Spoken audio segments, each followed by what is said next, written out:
Ήταν απόγευμα πικρό, μαύρο σαν την καρδιά μου, κι ήρθε κατά λευκό πουλί και κάθισε κοντά μου.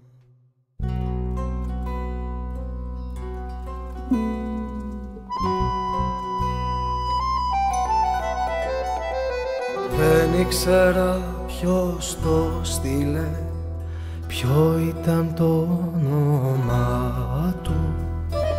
Είχε ουράνια τη φωνή κι όμορφη τη θωριά του.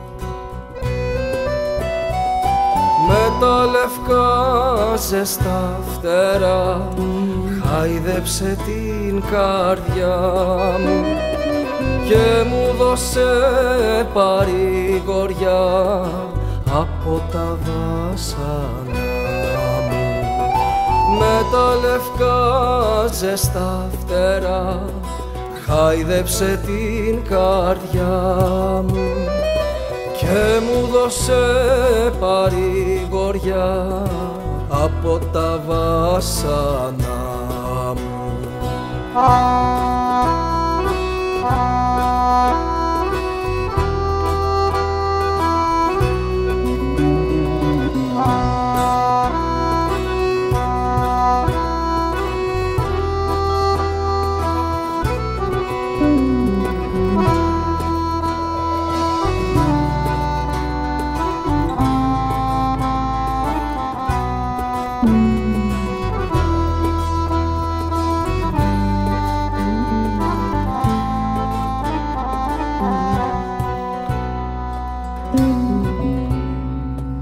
Αχ άνθρωπε, ποιος είμαι εγώ να μη ζητάς να μάθεις?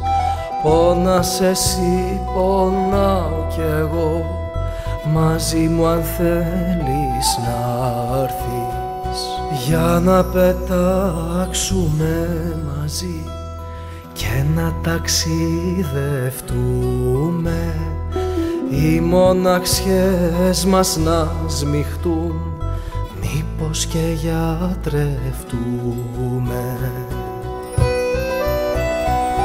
Με τα λευκά ζεστά φτερά χάιδεψε την καρδιά μου και μου δώσε παρηγοριά από τα βάσανα μου.